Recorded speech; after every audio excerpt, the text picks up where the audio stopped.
ছয়জন বন্ধুর একটি গ্রুপ জঙ্গলে একদিন একটি অদ্ভুত স্কুল দেখতে পায়, যার নাম হলো হেল ইউনিভার্সিটি। কৌতূহলবশত তারা সবাই ওই স্কুলে ঢোকে, কিন্তু এই কৌতূহলের কারণেই তারা আটকে যায় এমন এক মৃত্যু ফাঁদে যেখান থেকে বের হওয়া অসম্ভব। কারণ এই স্কুলের রুলস হলো একবার এখানে প্রবেশ করলে এখান থেকে আর কোনোভাবেই বের হওয়ার কোনো সুযোগ নেই, এবং এখানে তাদেরকে জোর করেই ভর্তি করানো হয়। এই স্কুলের আরো কিছু অবৈধ নিয়ম আছে, যার মধ্যে একটি হলো সন্ধ্যা 7টার পরে যে কাউকে মেরে ফেলা যাবে। তো চলো জানা যাক এই স্কুলের রহস্যটা আসলে কি, কে এই স্কুল পরিচালনা করছে, বা তারা এই 6 জন বন্ধু কি এই ভয়ানক স্কুল থেকে বের হতে পারবে কিনা। তো শুরু করার আগে তোমাদের কাছে আমার রিকোয়েস্ট, তোমরা আমাদের চ্যানেলটাকে প্লিজ সাবস্ক্রাইব করে দিও। তো চলো শুরু করা যাক।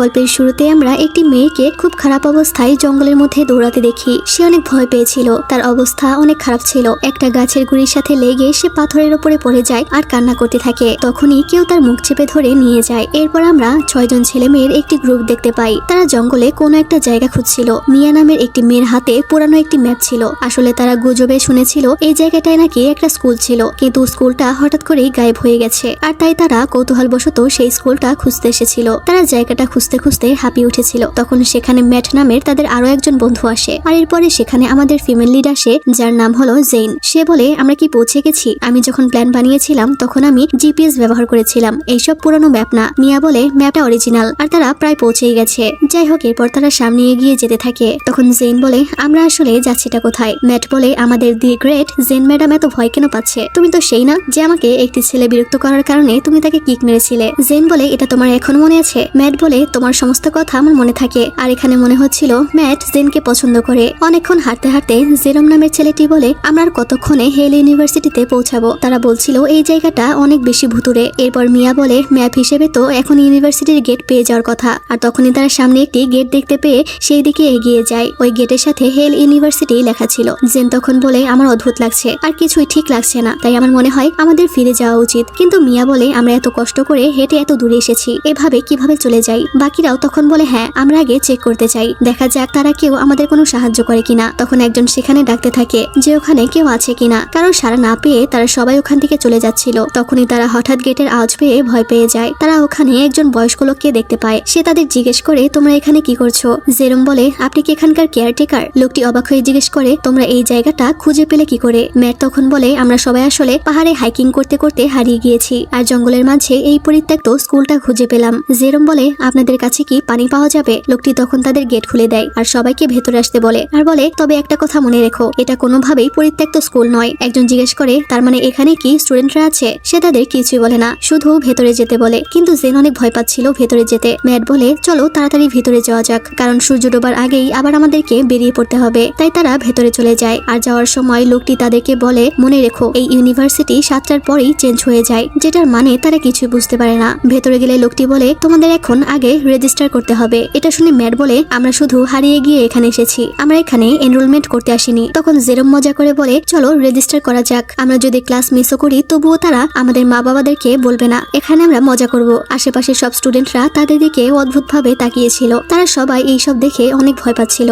সব স্টুডেন্টরা তখন তাদের পিছু পিছু আসতে শুরু করে। এইসব দেখে তারা ভয় পেয়ে বলে, চলো বাড়িতে ফিরে যাওয়া যাক। তখনই তারা দেখে কিছু স্টুডেন্ট তাদের দিকে দৌড়ে আসছে, কিন্তু তারা দেখে তারা সবাই নিজেরা নিজেদের মধ্যেই লড়াই করছে। এইসব দেখে তারা ভয়ে চিৎকার করতে শুরু করে। লোকটি বলে, তারা মজা করছে, তাদেরকে সিরিয়াসলি নিও না। জেন বলে, এটা কি ধরনের মজা? কেউ তাদেরকে থামাচ্ছে না কেন? লোকটি বলে, তোমাদের সব প্রশ্নের উত্তর ভেতরে দেওয়া হবে। তারা দেখে সবাই শুধু বলছিল আমরা বাড়ি যেতে চাই। তারা অনেক আতঙ্কিত হয়ে যায়। আর জেরম বলতে থাকে, আমি টেনশনে আছি যে এখানে ওয়াইফাই আছে কিনা, মানে এখানে ওর জান বাঁচবে কিনা ঠিক নেই, ও ওয়াইফাই নিয়ে চিন্তা করছে। জেন তাকে জিজ্ঞেস করে, আপনি আমাদেরকে কোথায় নিয়ে যাচ্ছেন? লোকটি বলে, হেড মিস্ট্রেসের অফিসে। রেজিস্ট্রেশন প্রসেস সম্পর্কে সে তোমাদেরকে সব এক্সপ্লেন করবে। জেন বলে, আপনি কি আমাদের কথা বুঝতে পারছেন না? আমরা এখানে এনরোলমেন্ট করব না। এত কিছু দেখার পরেও কিভাবে ভাবলেন আমরা এটা করব? লোকটি তাদের কোনো কথা কানেই তোলে না। জেন সবাইকে নিয়ে ভাবতে থাকে যে কি হবে যদি তারা এখানে বিপদে পড়ে। সে নিজেকে শান্ত করে বলে, যে করেই হোক আমাদেরকে এখান থেকে সেফলি বের হতেই হবে। এরপর তারা প্রিন্সিপালের রুমে আসে। প্রিন্সিপাল তাদেরকে নিজের পরিচয় দেয় আর বলে, আমি madam Violet, headmistress of hell university. Jen বলে,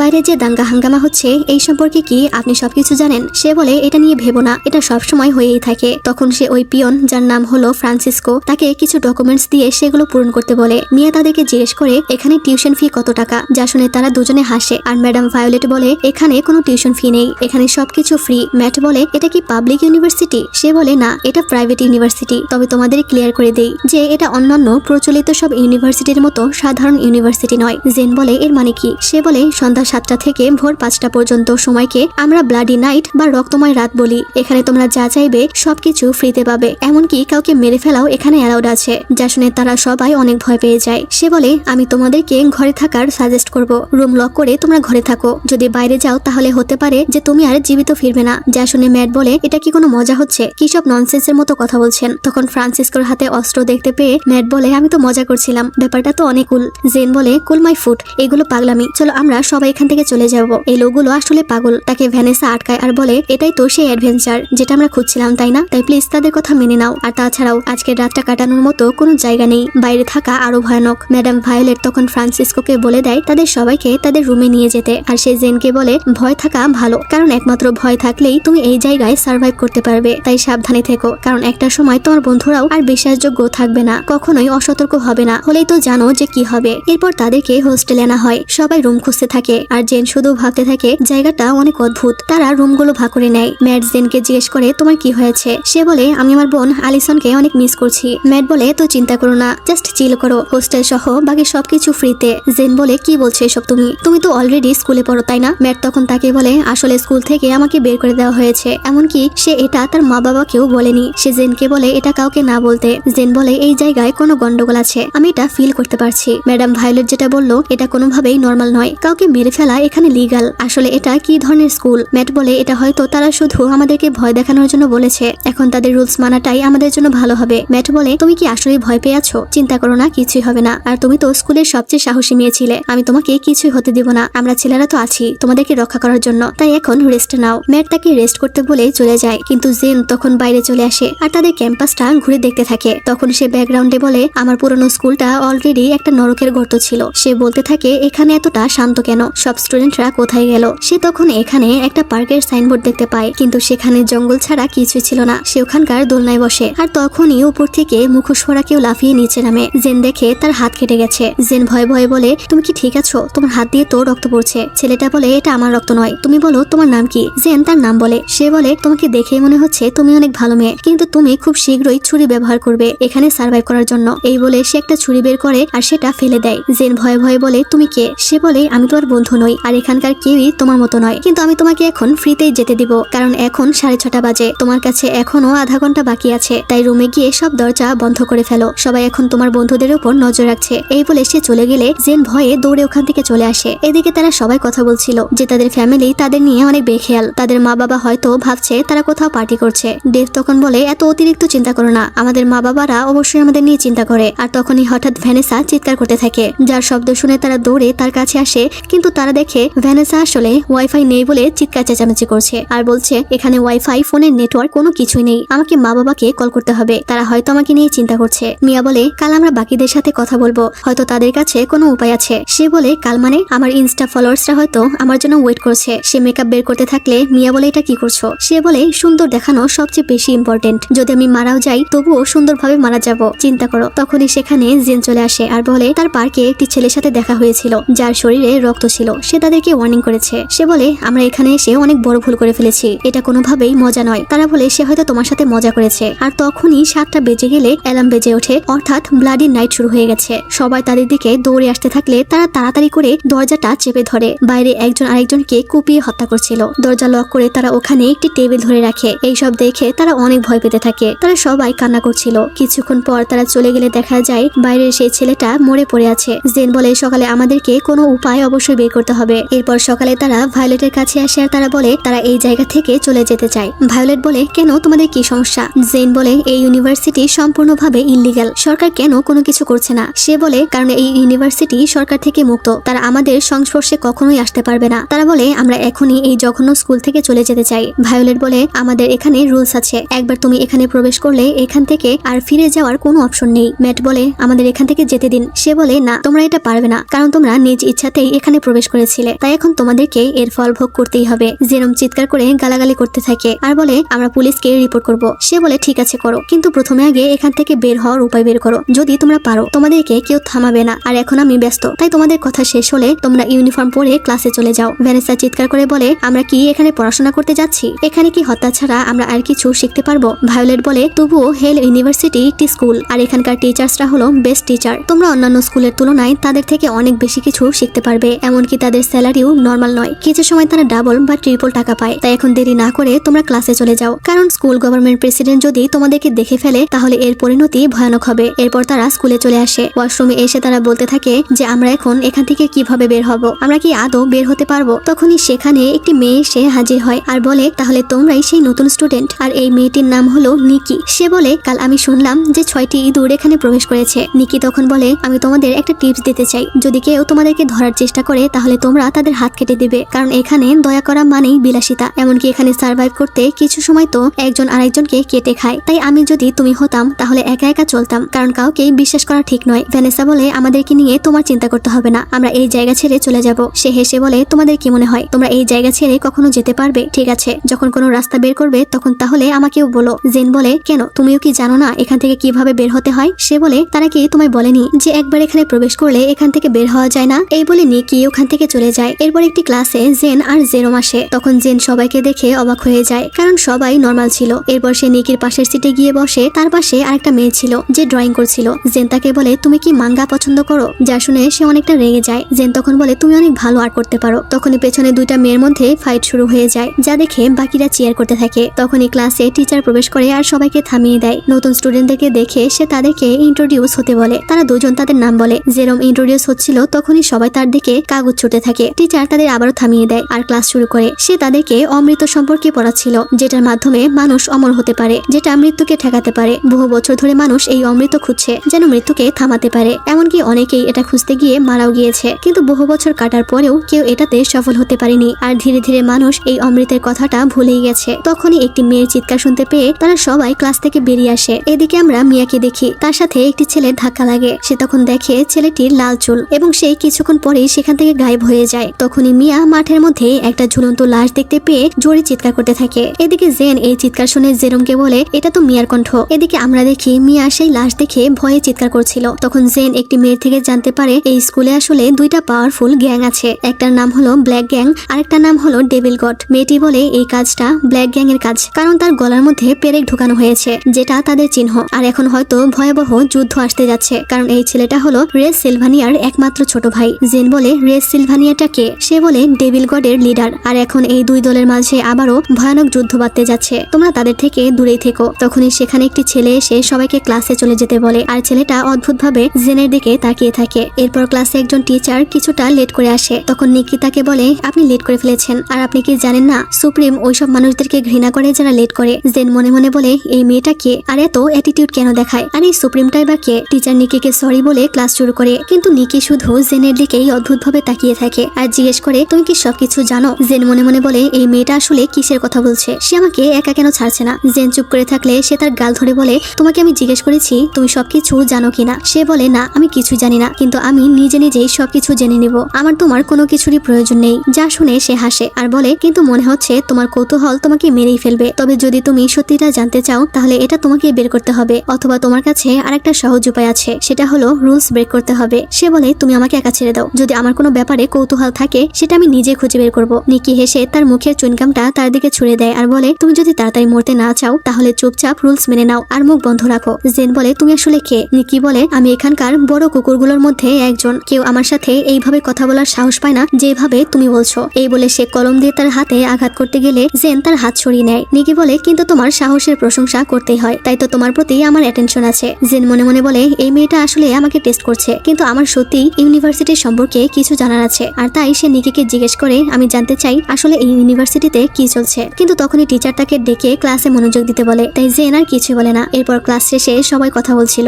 যে তারা স্কুলের অনেক জায়গায় অনেক রক্ত দেখেছে। মিয়া বলে, তোমরা কি ওই লাল চুলওয়ালা ছেলেটাকে দেখেছো? তারা বলে, না, এখানে লাল চুলওয়ালা কোনো ছেলে নেই। সে বলে, আমি সত্যি তাকে দেখেছি, কিন্তু সেই ছেলেটা হঠাৎ করেই কোথাও গায়েব হয়ে গেল। তারা বলে, তুমি লাশ দেখেছো, তাই হয়তো ভয়ে তুমি উল্টাপাল্টা কিছু দেখেছো। এরপর তারা বলে, এখানে জেন আসেনি, তাদের সবার এখানে দেখা করার কথা ছিল। এদিকে আমরা দেখি জেন আসলে নিকিকে ফলো করছিল, কিন্তু নিকি এটা বুঝতে পেরে একটা জায়গায় লুকিয়ে যায় আর তাকে পেছন থেকে হঠাৎ করেই হামলা করে দেয় আর বলে, এখন মরার জন্য প্রস্তুত হয়ে যাও। তুমি হয়তো জানো না আমি অনেক মানুষকে মেরে ফেলেছি। তুমি কি সেই লিস্টে যেতে চাও? জেন বলে কে তুমি? সে বলে আমি নিকি কোল্ট। নেক্সট টাইম আমাকে বিরক্ত করবে না। এই বলে সে চলে যায়। এদিকে সবাই জেনের জন্য অপেক্ষা করছিল। ম্যাট তো জেনের জন্য অনেক চিন্তিত হয়ে যায়, কারণ ম্যাট জেনকে পছন্দ করত। ভ্যানেসা বলে তুমি আগে শান্ত হও, এত উতলা হও না, আর ওভারথিঙ্ক করা বন্ধ করো। ম্যাট বলে আমার শুধু তাকে নিয়ে চিন্তা হচ্ছে। এই বলে সে জেনকে খুঁজতে চলে যায়, আর বাকিরা বলতে থাকে তুমি ক্লাস মিস করতে পারবে না, কারণ এটা করলে রুলস ব্রেক করা হবে। তাই মিয়া তাকে আবারও নিয়ে আসে। আর ডেভ তখন বলে আজ রাতে তারা হোটেলে যাবে না, এখান থেকেই সব সামনাসামনি দেখবে। মিয়া বলে তুমি কি সিরিয়াস? আর তোমার কি মরার ইচ্ছা আছে? সে বলে অবশ্যই না, তবে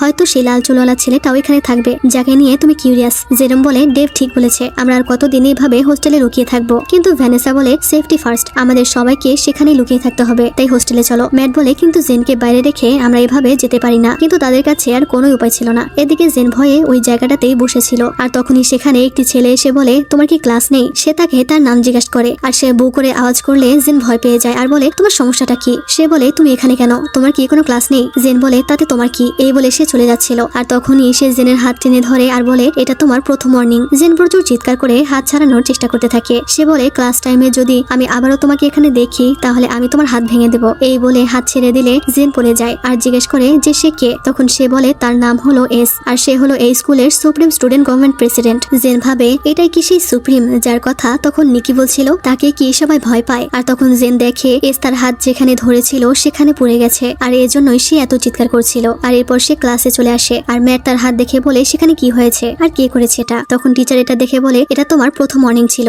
এরপর আর সেম ভুল করো না। সে তাকে ফার্স্ট এড বক্স দেয় আর বলে দ্বিতীয় ওয়ার্নিং এ আরো ভয়াবহ শাস্তি দেওয়া হয়। দেব বলে কিন্তু এটা কে করেছে? টিচার বলে সুপ্রিম করেছে, তাই তোমরা কোনো রুলস ভেঙো না, দ্বিতীয়বার তুমি এত লাকি হবে না। জেন ম্যাটকে বলে সে একদম ঠিক আছে। ম্যাট বলে আমি তোমার জন্য অনেক চিন্তিত ছিলাম, নেক্সট টাইমে তুমি আমাকে ছাড়া কোথাও যাবে না। এরপর জেন ভাবে এই স্কুলের অনেক সিক্রেট আছে, একটা ভুল মুভমেন্টের জন্য আমাদের বিপদ হতে পারে, তাই সাবধানে থাকতে হবে। কিন্তু যদি আমি কিছু না করি তাহলে আমরা কিভাবে এখান থেকে বের হব? তখনই সে ম্যাটকে কিছু ছেলেদের সাথে কথা বলতে দেখতে পায়, আর তাকে জিজ্ঞেস করে সে তাদের সাথে কি কথা বলছিল। ম্যাট বলে তেমন কিছু না। আর এরপর আমরা এসকে দেখি, তখন একটি মেয়ে তাকে গত রাতের হত্যাকাণ্ডের ব্যাপারে রিপোর্ট করছিল, যে গত রাতে 10 জন মারা গেছে আর কিছু হতাহত হয়েছে। মেয়েটির নাম ছিল ফ্রিৎজি, যে হলো এস এর সেক্রেটারি। তখন ছেলেটি বলে 10 জন না, আসলে 15 জন মারা গেছে। তাছাড়াও রেড সিলভানিয়ার ছোট ভাইও মারা গেছে। আর এই ছেলেটার নাম হলো অনেল, সে হলো স্টুডেন্ট গভর্নমেন্টের ভাইস প্রেসিডেন্ট। ফ্রিৎজি বলে 15 জন, কিন্তু এটা তো আমার রিপোর্টে ছিল না। অনেল বলে তোমার ডাবল চেক করা উচিত ছিল। অনেল তখন বলে সে নতুন স্টুডেন্টদের সম্পর্কেও সব খবর নিয়েছে,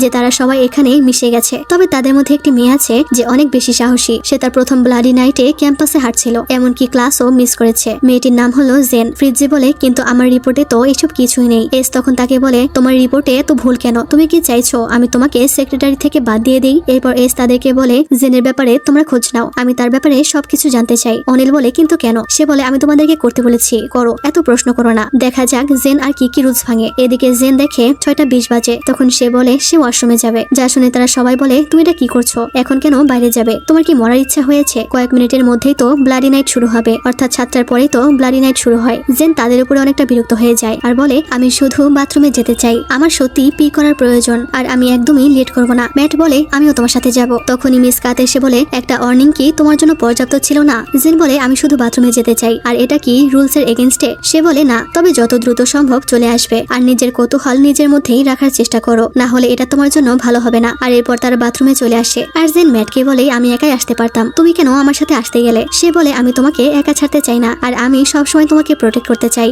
যা শুনে জেন অবাক হয়। জেন ওয়াশরুমে এসে ভাবতে থাকে এই স্কুলে সব কি হচ্ছে, আর কেনই বা হচ্ছে, আর এস কেনই বা সবাইকে ভয় দেখিয়ে রেখেছে, বা স্কুলটাই কে তৈরি করলো? এইসব ভেবে তার মাথা ঘুরতে থাকে, আর তার নিকির কথাগুলো মনে পড়ে, যে তোমার কিউরিসিটি তোমাকে মেরে ফেলবে। তুমি যদি সত্যিটা জানতে চাও তাহলে এটা তোমাকেই বের করতে হবে, অথবা তোমাকে রুলস ব্রেক করতে হবে। এটা মনে পড়তেই সে ভাবে ব্লাডি নাইট শুরু হওয়ার আগে সে চলে যাবে নাকি এখানেই থাকবে, আর সেটা যদি করে তাহলে তার সাথে কি হবে। আর এসব ভাবতে ভাবতেই 7টা বেজে যায় এবং ব্লাডি নাইট শুরু হয়ে যায়। আর এই অ্যালার্ম শুনে সে অনেক ভয় পেয়ে যায়। বাইরে বেরিয়ে সে ম্যাটকে খুঁজতে থাকে, তখনই ম্যাট তাকে চেপে ধরে লুকিয়ে রাখে, আর সেখানে কালো মাস্ক পরা কিছু ছেলে চলে আসে। তখন তারা দুজন সেখান থেকে দৌড়ে পালিয়ে যাওয়ার সময় তারা তাদেরকে দেখতে পেয়ে তাদের পিছু করে। কোনো রকমে তারা বক্স ফেলে বাইরে বেরিয়ে দরজা লাগিয়ে দেয়, কিন্তু তখনই সেখানে আরো একটি দল চলে আসে তাদের উপর হামলা করার জন্য। তারা তখন দৌড়ে ওখান থেকে পালিয়ে যায়, কিন্তু সামনে আরো অনেকেই তাদের উপরে হামলা করতে থাকে, আর তারা দুজনেই তাদের থেকে বাঁচার চেষ্টা করতে থাকে। দুজনেই সবাইকে মেরে পালিয়ে যাচ্ছিল। তখনই তাদেরকে ধরতে আসলে তারা তাদের সাথে ফাইট করতে থাকে, কিন্তু তখন একটি ছেলে ম্যাটের পায়ে পেরেক দিয়ে আঘাত করে, কিন্তু তবুও তারা সেখান থেকে পালাতে পালাতে থাকে। তারা সবাই তাদের ধাওয়া করতে থাকে।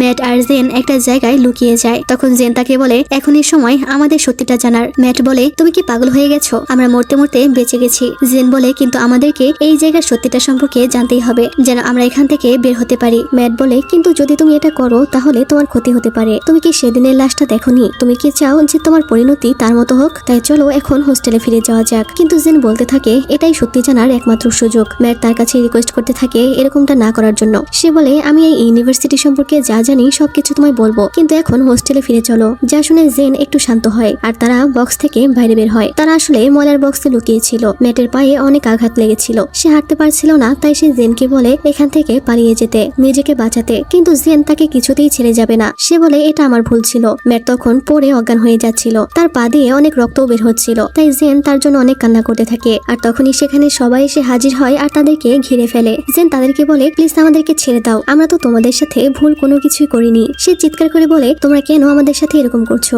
তখন সে কান্না করতে থাকে আর 3 পর্যন্ত গুনতে থাকে। আর তখনই সেখানে একটি ছেলে চলে এলে তাকে দেখে সবাই ওখান থেকে পালিয়ে যায়। ছেলেটির মুখেও মাস্ক ছিল, তবে তার মাস্কের কালার ছিল রেড কালার। সে তখন ম্যাটকে পিঠে তুলে নিয়ে যেতে থাকে। জেনও ভয়ে ভয়ে তার পেছনে যায়। এদিকে হোস্টেলে তারা প্রতিদিনের মতোই আবারও টেবিল চেয়ার দরজার কাছে রাখছিল। জেরম অনেক হাইপার হয়ে যায়। ডেভ তাকে শান্ত হতে বলে আর বলে, বাইরে জেন আর ম্যাট আছে, তাদেরকেও এখানে আনতে হবে। জেরম বলে, তুমি ঠিক বলেছো, আমাদের অপেক্ষা করতে হবে। কিন্তু মিয়া বলে, কিন্তু যদি তারা মারা গিয়ে থাকে তখন কি হবে? জেরম বলে, তুমি কিভাবে এটা বলতে পারো? তুমি তো তাদের নিয়ে চিন্তা করছিলে। সে বলে, আমি জানি না, আমার মাথা ঠিক নেই, কারণ আমি অনেক ভয় পেয়ে আছি। বাইরে মানুষ একজন আরেকজনকে মেরে ফেলছে। আমি শুধু চাই আমরা সবাই যেন আজ রাত সার্ভাইভ করতে পারি। তখনই সেখানে জেন আর ম্যাট চলে আসে। তারা বলে রেড মাস্ক পরা ছেলেটাকে। তারা ওখান থেকে টেবিল সরিয়ে দরজা খুলে দেয়। সবাই তখন ম্যাটকে কেয়ার করছিল আর তারা জেনের থেকে জানতে চায় তাদের সাথে কি হয়েছে। তখন জেন বলে, ব্ল্যাক গ্যাং আমাদেরকে দেখে ফেলেছিল আর তারা পেরেক দিয়ে ম্যাটের পায়ে স্ট্যাপ করেছে। জেন বলে, কিন্তু এই পেরেকটা তো অনেক ছোট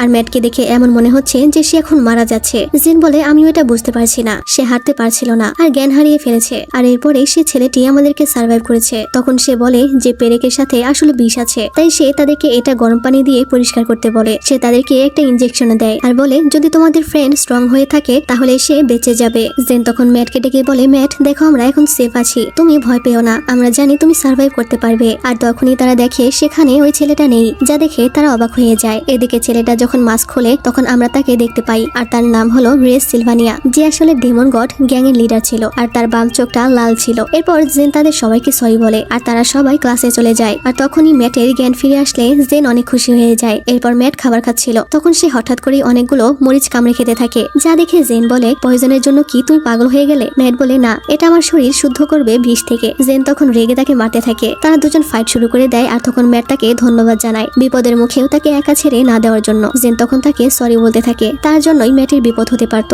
তখন ম্যাট বলে, আমি ওই ছেলেটাকে অজ্ঞান হওয়ার কিছুক্ষণ আগে দেখেছিলাম। জেন বলে, তার মাস্কটা অন্যদের থেকে আলাদা ছিল। তারা সবাই ব্ল্যাক কালার পরেছে আর সে রেড কালার পরেছিল। ম্যাট বলে, তারা যদি ব্ল্যাক গ্যাং হয় তাহলে আমি শিওর যে ছেলেটা আমাদেরকে বাঁচিয়েছে সে ডেমন গড গ্যাং এর। অজ্ঞান হওয়ার আগে আমি লাল মাস্ক পরা ছেলেটাকে দেখেছিলাম। সবাই তাকে দেখে ভয় কাঁপছিল। হয়তো সে কোনো সাধারণ গ্যাং মেম্বার নয়, হয়তো সে রেস সিলভানিয়া, যে ডেমন গড গ্যাং এর লিডার। জেন বলে, কিন্তু আমাদেরকে সাহায্য কেন করলো সে? ম্যাট বলে, সেটা তো আমিও জানি না। জেন বলে, ঠিক আছে, এসব নিয়ে পরে ভাবা যাবে। এই বলে তারা তাড়াতাড়ি করে ক্লাসের জন্য চলে যায়। তারা যখন যাচ্ছিল তখনই একটি মেয়ে অনেক ভয় পেয়ে তাদের সাথে ধাক্কা লেগে পড়ে যায়। জেন জানতে চায় তার কি হয়েছে, কিন্তু মেয়েটি সেখান থেকে চলে যায়। এরপর তারা ক্লাসে এলে মিস কাত অ্যানাউন্স করে যে কিছুদিনের মধ্যেই অ্যাকোয়েন্টেন্স পার্টি অ্যারেঞ্জ করা হবে। এই বলে সে হাসতে থাকে, কিন্তু দেখা যায় কেউই তেমন খুশি হয় না। তখনই সেলিন নামের একটি মেয়ে বলে, মিস কাত, আমার মনে হয় এটা সেলিব্রেট করার জন্য সঠিক সময় নয়, কারণ গত কয়েক সপ্তাহে অনেক স্টুডেন্ট মারা গেছে। মিস কাত তখন বলে, এটা আমার হাতে নেই, ম্যাডাম ভায়োলেট এই সিদ্ধান্ত নিয়েছে আর এই পার্টিটা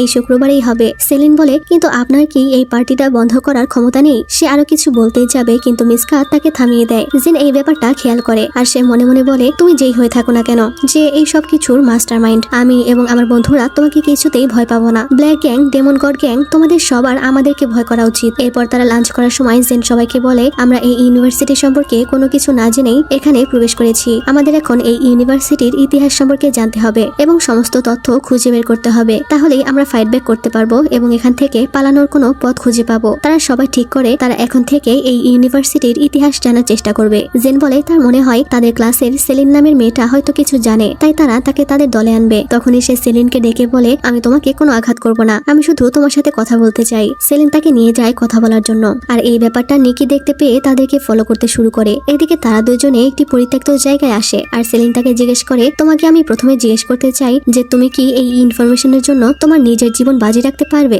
জেন বলে, তুমি যা জানো আমাকে সব বলো, আমি সবকিছুতে রাজি আছি। সে বলে, তুমি অনেক সাহসী, কিন্তু আগের বছরের নতুন স্টুডেন্ট গুলাও তোমার মতো সাহসী ছিল, তারাও অনেক কিউরিয়াস ছিল এই ব্যাপারটা নিয়ে। তবে মনে রেখো, প্রশ্ন করা যত সহজ, সত্যটা মেনে নেওয়া কিন্তু অনেক কঠিন। জেন বলে, আমি তবুও সব জানতে রাজি। তখন সেলিন বলতে থাকে, সে বলে, হেল ইউনিভার্সিটির নাম আগে ফিলিপাইন হাই ইউনিভার্সিটি ছিল, শুধুমাত্র ধনী এবং পাওয়ারফুল স্টুডেন্টরাই এখানে পড়াশোনা করতে পারত। কিন্তু সবকিছু চেঞ্জ হয়ে যায় যখন ফাউন্ডার ডক্টর কুইজন তার মেমোরি হারিয়ে ফেলে। সে অনেক ভালো একজন নামকরা সায়েন্টিস্ট ছিল, কিন্তু সে তার রিসার্চের জন্য এই স্কুলের উচ্চ টিউশন ফি কাজে লাগাতো। ধীরে ধীরে সে তার মনুষ্যত্ব হারিয়ে ফেলে। সে তার রিসার্চ নিয়ে এতটাই অবসেসড হয়ে যায় যে স্কুলের স্টুডেন্টদেরকে সে ব্যবহার করতে শুরু করে। সে একটা ফর্মুলা বানানোর চেষ্টা করছিল, অমরত্বের ওষুধ বানানোর চেষ্টা করছিলেন তিনি। কিন্তু একদিন হঠাৎ করেই এই স্কুলের সমস্ত এক্সিট ব্লক করে দেওয়া হয়, বাইরে যাওয়ার আর কোনো পথই রাখা হয় না, এবং আমাদের এই ইউনিভার্সিটিকে পুরো ফিলিপাইন শহর থেকে গায়েব করে দেওয়া হয়। আমি জানি না তারা এটা কিভাবে করেছে, কিন্তু আমাদেরকে আর কেউই খুঁজে পায়নি, আমাদের মা বাবাও না, কারণ কারোরই কোনো কিছু করার ক্ষমতা ছিল না। আমিও ওইসব স্টুডেন্টদের মধ্যে একজন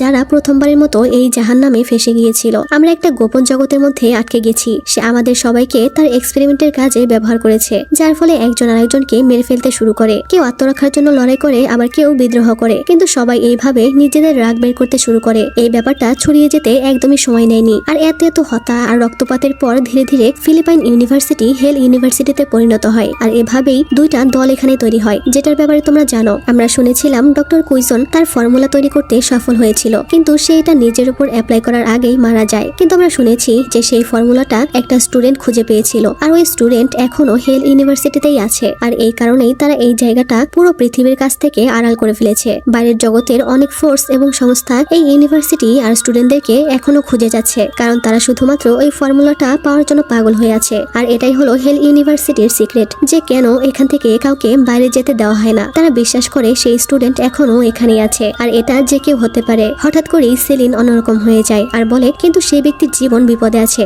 যা শুনে জেন অবাক হয়ে যায়। সে বলে, ছেলেটিকে সেটা তারা জানলেই তাকে মেরে ফেলবে, কিন্তু তুমি কি জানো সেই স্টুডেন্টটাকে? এই বলে সে হাসতে শুরু করে আর বলে, তুমি আর কখনোই এখান থেকে বের হতে পারবে না, কারণ তুমি হেল ইউনিভার্সিটির সিক্রেট জেনে গেছো। তুমি এখন এখানেই মরবে। এই বলে সে হেসে ওখান থেকে চলে যায়। জেন এইসব দেখে অনেক অবাক হয়ে যায়। জেন মনে মনে বলে, এজন্যই ইনফরমেশনকে বড় অস্ত্র বলা হয়। কিন্তু এখন আমার কি করা উচিত? আমি কি বাকিদেরকে এইসব কিছু বলে দিব? কিন্তু হঠাৎই নিকি তাকে ধরে বলে, তোমার কি সেলিনের গল্প পছন্দ হয়েছে? কিন্তু এটা তো শুধুমাত্র গল্পের অর্ধেক, এখনো তুমি পুরোটা জানো না। তবে তুমি এসবে নাক গলিয়েছো, তাই তুমি সবার আগে মরবে। এরপর জেন ফিরে এসে দেখে সবাই ভয় পেয়ে বসে আছে। কি হয়েছে জানতে চাইলে ভ্যানেসা বলে, লাইব্রেরিয়ান মিস লিওনোরা আমাদেরকে বলেছে আমরা যে তথ্য খুঁজছি সেটার শাস্তি হলো চিরতরে এখানে আটকে যাওয়া। সে তাদেরকে একটি কাগজ দেয় এবং কোনো কিছু খুঁজতে নিষেধ করে দেয় এবং এখান থেকে পালিয়ে যেতে বলে। তারা বলে, কিন্তু কিভাবে পালাবো? সে বলে, তাদেরকে র্যাঙ্ক বাড়াতে হবে। এটা শুনে সবাই বলে, কিসের র্যাঙ্ক? ক্লাসের। মিয়া বলে, শুধুমাত্র ক্লাসরুমের না, পুরো হেল ইউনিভার্সিটির টপ 10 র্যাঙ্কিং এ যেতে হবে। আর এটাই হলো সেই লিস্ট। বর্তমানে রেসিলভানিয়া টপ র্যাঙ্কিং এ আছে। তারা সেখানে 10 জন টপ র্যাঙ্কিং এর স্টুডেন্টদের নাম দেখতে পায়। 3 নম্বরে তারা নাজের নামের একটি নাম দেখে বলে, হয়তো নাজের ব্ল্যাক গ্যাং এর লিডার। তখন ভ্যানেসা বলে, কিন্তু একটা ব্যাপার ক্লিয়ার, যে আমরা যদি হেল ইউনিভার্সিটি সম্পর্কে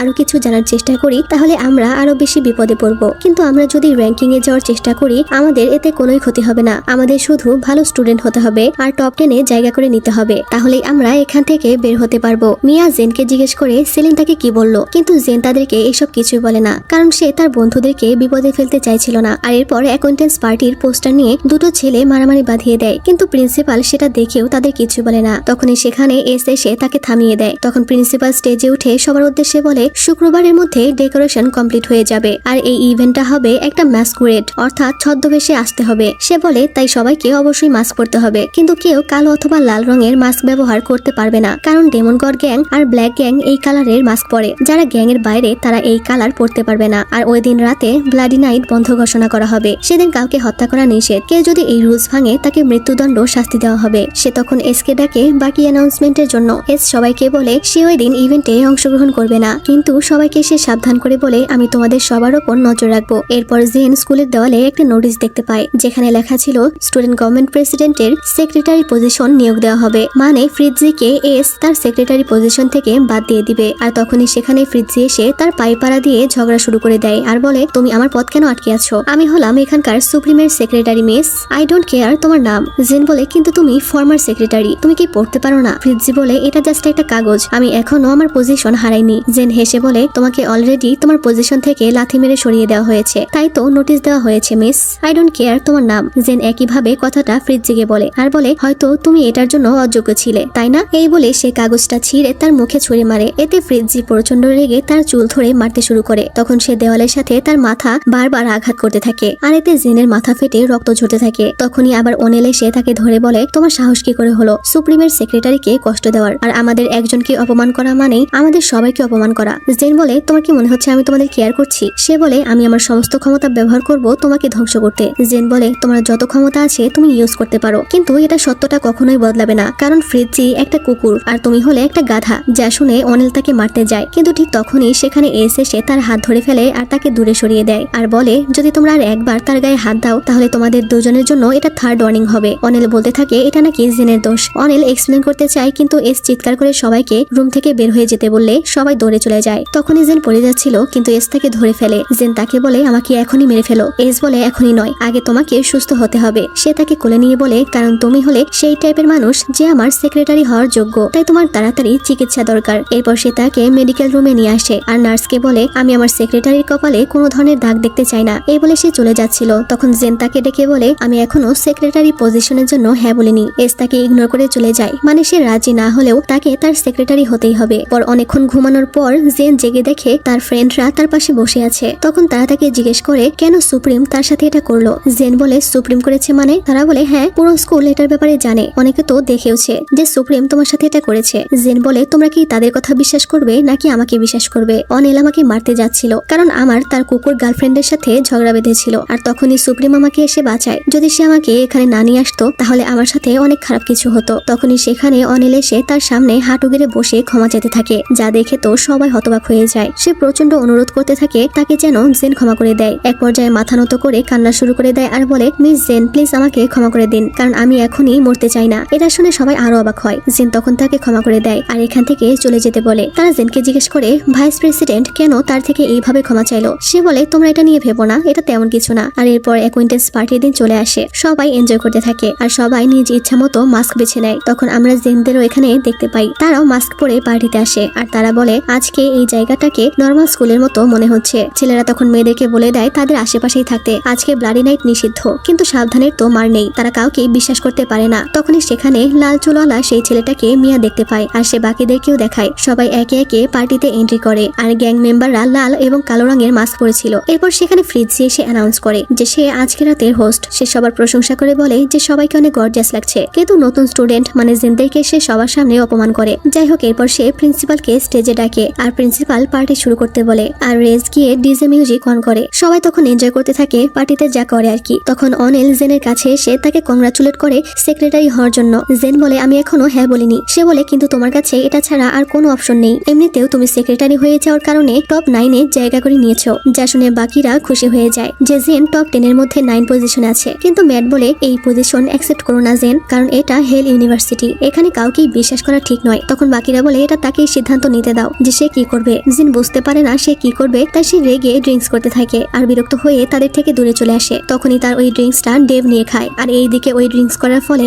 জেনের অনেক খারাপ লাগছিল, তার অনেক মাথা ঘুরতে থাকে। তখনই কেউ একজন এসে তাকে বলে যদি তুমি এই পজিশন অ্যাকসেপ্ট করে নাও তাহলে তোমার হাতে ছুরি তুলে নিতে হবে। সে তোমাকে একবার বাঁচিয়েছে কিন্তু সবসময় বাঁচাতে পারবে না। ছেলেটার মুখে কালো মাস্ক ছিল। জেন তখন অন্য একটা ছেলেকে ধরে বলতে থাকে কে তুমি। আর এদিকে হঠাৎ করেই ডেভ অজ্ঞান হয়ে পড়ে যায়। এই ঘটনায় তারা সবাই অনেক ভয় পেয়ে যায়। তখনই ম্যাটের জেনের কথা মনে পড়ে, কারণ জেনও তো এই ড্রিঙ্কসই পান করেছে, তাই সে তাড়াতাড়ি জেনের কাছে চলে যায়। এদিকে জেনের অবস্থা খারাপ হয়ে গেছিল আর এদিকে ম্যাট তাকে খুঁজছিল। জেন তখন ওখানে অজ্ঞান হয়ে পড়ে গেলে কালো মাস্ক পরা মানে ব্ল্যাক গ্যাং এর মেম্বাররা খুশিতে লাফাতে থাকে আর এরপরেই ম্যাট তাকে খুঁজে পেয়ে যায় আর সে সাহায্যের জন্য চিৎকার করতে থাকে। এদিকে ডেভের এই অবস্থা দেখেও প্রিন্সিপাল ঘোষণা করে একজনের জন্য পুরো পার্টি নষ্ট না করতে, যা শুনে তারা অবাক হয়ে যায় আর ভ্যানেসা প্রিন্সিপালকে গালাগালি করতে থাকে। এরপর নার্স বলে যে তাদেরকে আসলে হাই পাওয়ারের ড্রাগ দেওয়া হয়েছে যেটার মধ্যে বিষ আছে। ডেভ তো ঠিক হয়ে যাবে, কিন্তু জেনের শরীরে এটা ভিন্নভাবে এফেক্ট করছে। এটার বিষ ভিন্নভাবে দুজনের শরীরে এফেক্ট করছে, যা শুনে তারা অবাক হয়ে যায়, কারণ ডেভ জেনের থেকে অনেক বেশি পরিমাণে ড্রিঙ্কস করেছিল। কিন্তু তারপরেও ডেভ ঠিক আছে আর জেনের অবস্থা অনেক খারাপ হয়ে আছে। তারা নার্সকে ঔষধ দিতে বলে, কিন্তু সে বলে এটা ডক্টর দিবে আর ডক্টর এখন ব্যস্ত আছে। এই বলে সে চলে যায়। ম্যাট এতে অনেক রেগে যায়, কারণ ইমিডিয়েট তার চিকিৎসা না করা হলে সে মারা যেতে পারে। তখন বাইরে আমরা লাল চাদরে ঢাকা কাউকে দেখতে পাই আর তার হাতে একটি ওষুধ ছিল। তখনই সে ওই ওষুধটা মেডিকেল রুমে ছুড়ে দেয়। ম্যাট দেখে সেটার সাথে একটা চিরকুট আছে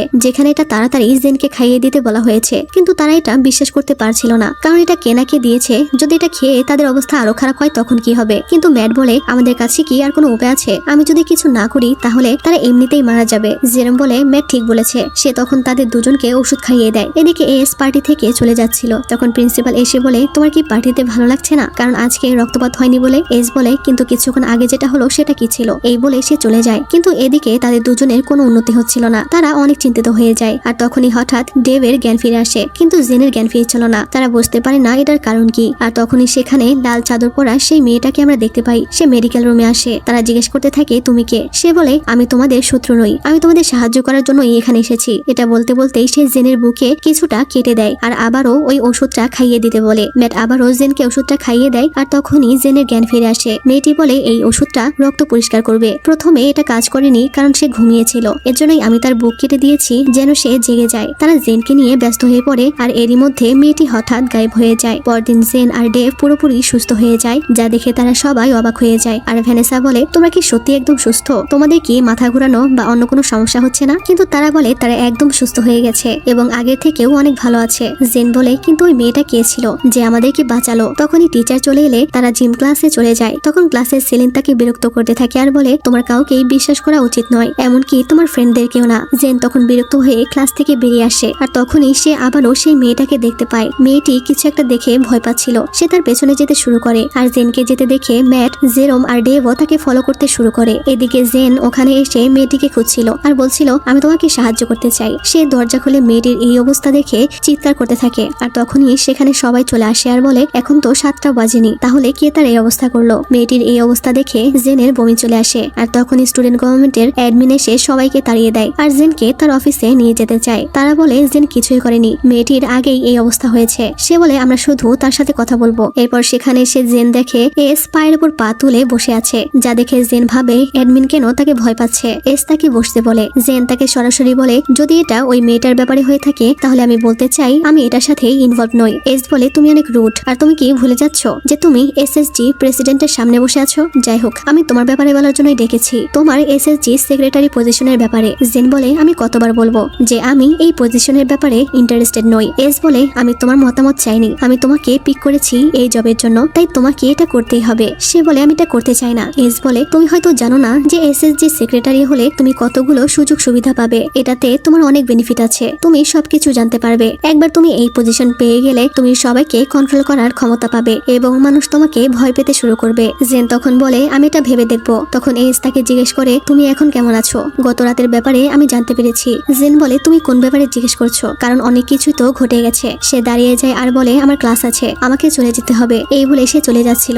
তখন এস বলে আমি জানি তোমার সাথে এটা কে করেছে আর তুমিও জানো যেটা কে করেছে, শুধুমাত্র মানতে চাইছো না, কিন্তু নিজের মনকে ফলো করো। এরপর জেন ক্লাসে যাচ্ছিল, তখন তাদের ফিজিক্স টিচার তার সাথে কথা বলতে চায়। এরপর টিচার তাকে জানায় যে সে আসলে একজন ডিটেকটিভ এবং একজন সিক্রেট এজেন্ট যে এখানে ইনভেস্টিগেশন করার জন্য এসেছে। সে বলে আমরা অনেকদিন যাবত এই জায়গাটাকে মনিটর করছিলাম, কিন্তু আমরা কোনো ইনফরমেশন পাচ্ছি না। এই স্কুলের প্রতি আমাদের আইনগত কোনো অধিকার নেই, কারণ এটা সরকারের আন্ডারে নেই, আর এর জন্যই আমরা এইভাবে গোপনে ইনভেস্টিগেট করতে বাধ্য হয়েছি। 1 মাস হলো আমি এখানে এসেছি, কিন্তু জানি না যে কিভাবে সবাইকে বাঁচাবো, আর এর জন্য আমার তোমার হেল্প লাগবে। কিন্তু জেন বলে আমি আপনাকে কোনো হেল্প করতে পারবো না, কারণ আমি এখানকার একজন সাধারণ স্টুডেন্ট, আমি এসবের সাথে জড়িত নই, আমি কিছুই জানি না এবং কোনো ইনফরমেশনও আপনাকে দিতে পারবো না। সে বলে তুমি আমাদের বড় হাতিয়ার হতে পারো যদি তুমি এস এর অফার গ্রহণ করো, মানে যদি এসএসজি সেক্রেটারি হও, কারণ এটা হতে পারলে তোমার হাতে অনেক ইনফরমেশন চলে আসবে। এখানে একটা সিক্রেট ল্যাব আছে যেখানে ওই ফর্মুলাটা রিসার্চ করা হয়েছিল, তুমি ওই ল্যাবের লোকেশন খুঁজে পেতে পারবে। সে বলে ডক্টর কুইজন আসলে মারা যায়নি, বরং তাকে হত্যা করা হয়েছিল ওই ফর্মুলাটা নেওয়ার জন্য। তাদের কাছে ফর্মুলার কপি রয়েছে, কিন্তু সেটা অসম্পূর্ণ ছিল। ডক্টর কুইজন একজন স্টুডেন্টকে বেছে নিয়েছিল যে সমস্ত উপাদান একটা জায়গায় লুকিয়ে রাখবে, আর এরপর থেকে এটা লোকেশন কেউই জানে না। তারা এখনো ওই স্টুডেন্ট আর ওই উপাদানগুলোকে খুঁজছে, কিন্তু তাদের আসল উদ্দেশ্য হলো ওই ফর্মুলাটা খোঁজা। তারা ওই ফর্মুলার মতোই আরো কিছু খুঁজছে, তারা এখন ওই হিডেন ল্যাবেই এটা খুঁজে যাচ্ছে। তাই আমাদেরকে ল্যাবটা খুঁজে বের করতে হবে এবং তাদেরকে থামাতে হবে দেরি হওয়ার আগেই। তাই আমি তোমার সাহায্য চাই, তোমাকে অবশ্যই এই অফারটা গ্রহণ করতে হবে, তুমি একমাত্র যার সাহায্যে আমরা এই জাহান্নাম থেকে বের হতে পারবো। জেন বলে কিন্তু আমি আপনাকে বিশ্বাস করতে পারছি না, আশা করি আপনি বুঝতে পারছেন এরপর ফিরে এলে ভ্যানেসা বলে, তুমি এতক্ষণ কোথায় ছিলে? তারা নিয়ে যাওয়ার পর তোমাকে কি বললো? তারা কি তোমায় টর্চার করেছে বা আঘাত করেছে? ভ্যানেসার কথা শুনে সে অনেকটা অবাক হয়ে যায় আর বলে, না, তারা আমাকে টর্চার করেনি। আর এরপর সে এখান থেকে বের হওয়ার উপায় খুঁজছিল, তাই সে বই পড়তে শুরু করে। ম্যাট বলে, এটা করা বোকামি, কারণ এখান থেকে বের হওয়ার কোনো উপায় নেই। যদি থাকতো তাহলে আমরা এতদিন খুঁজে পেতাম।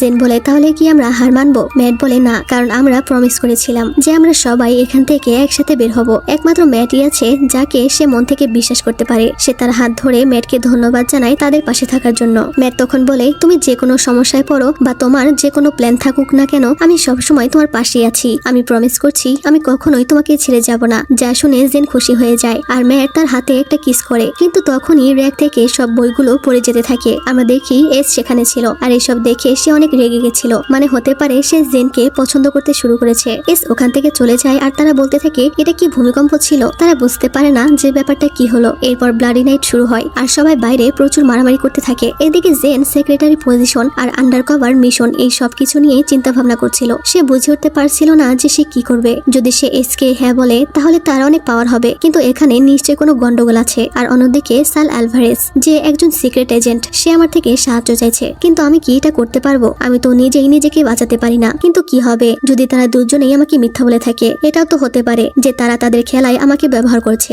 সে অনেক কনফিউজড হয়ে যায়। এদিকে স্কুলের প্রত্যেকটা জায়গায় শুধু রক্ত লেগেছিল। সকালে সবাই ওগুলো পরিষ্কার করছিল। এইসব দেখে তারা ভাবে রাতে না জানি এখানে কি ঘটেছে। তখনই জেন সবাইকে বলে, আমি তোমাদের সাথে পরে দেখা করছি, আমার একটা জরুরি কাজ আছে। এই বলে সে চলে যায়। আমরা দেখি জেন এস এর কাছে এসেছে আর এস তাকে নতুন ইউনিফর্ম দিচ্ছে, মানে সে এস এর অফার অ্যাকসেপ্ট করেছে। সে এখন থেকে এস এর সেক্রেটারি। এস তাকে এটা পড়তে বলে সে বলে, এটা কি আমাকে এখনই পড়তে হবে? এস বলে, হ্যাঁ। সে ড্রেসটা নিয়ে চলে যাচ্ছিল। তখন এস বলে, তুমি কোথায় যাচ্ছ? জেন বলে, রেস্ট রুমে, এটা চেঞ্জ করতে। এস বলে, না, তোমাকে এখানেই চেঞ্জ করতে হবে। জেন বলে, তোমার সামনে? এস বলে, কেন আমার সামনে করতে চাও? জেন বলে, তুমি স্বপ্ন দেখা বন্ধ করো। এস তখন হেসে ওখান থেকে চলে যায় আর দরজার কাছে গিয়ে পাহারা দিতে থাকে। এদিকে জেন মনে মনে খুশি হয় ঠিকই, কিন্তু সে মনে মনে বলে, সে কি ভেবেছে যে আমি এইসব দেখে তার উপর ফিদা হয়ে যাব? সে এখনো একটা শয়তান। এদিকে সবাই কথা বলছিল, যদি জেন সেক্রেটারি হয়ে যায় তাহলে সে অনেক ইনফরমেশন পাবে আর তাছাড়াও সে তাদেরকে প্রোটেক্ট করতে পারবে। কিন্তু মিয়া বলে, কি হবে যদি সে এস এর বানানো জগৎ থেকে আর বেরি না হতে পারে? দেব বলে, মিয়া ঠিক বলেছে, ক্ষমতা ডেঞ্জারাস জিনিস, এটা বন্ধুদের খুব শীঘ্রই শত্রু বানিয়ে দিতে পারে। ম্যাট বলে, জেন একদম ওরকম নয়। তাছাড়াও আমরা জানি না জেনের জন্য কি অপেক্ষা করছে সেক্রেটারি হওয়ার পর। সুপ্রিমকে তো একদমই বিশ্বাস করা যায় না, তার মধ্যে কোনো ঘাপলা আছে। তারা মজা করে বলে, তুমি আসলে এস এর উপরে জেলাস হচ্ছ। এদিকে জেন চেঞ্জ করে তার সামনে আসলে এস তাকে পা থেকে মাথা পর্যন্ত ঘুরে ঘুরে দেখতে থাকে আর বলে, তোমাকে খুব সুন্দর লাগছে। এদিকে তারা কথা বলছিল আর তখনই সেখানে জেন আর এস চলে আসে। তারা তাকে দেখে অবাক হয়ে যায়, কারণ জেন সুপ্রিম সেক্রেটারির ব্যাচ পড়েছিল। কিছু ছেলে মেয়েরা প্রথমে তাকে নিয়ে মজা করে, কিন্তু তারা পরে বুঝতে পারে জেন সত্যিই সেক্রেটারি হয়ে গেছে। এর জন্য তারা তাকে সরি বলতে থাকে, কিন্তু জেনের রূপ হঠাৎ করেই চেঞ্জ হয়ে যায় আর সে সবাইকে বলে, তোমরা আমার চোখের সামনে থেকে সরে যাও। সে তার বন্ধুদের সাথে কথা বলতে চায়, কিন্তু এস তাকে এখান থেকে চলে যেতে বলে, তাই সে তাদের সাথে কথা না বলেই চলে যায়, যা দেখে তারা অনেক অবাক হয়ে যায়। আর এখানেই এপিসোড 4 শেষ হয়। তো আজকের মতো এখানেই বিদায় নিচ্ছি। ভালো থেকো, সুস্থ থেকো, আল্লাহ হাফেজ।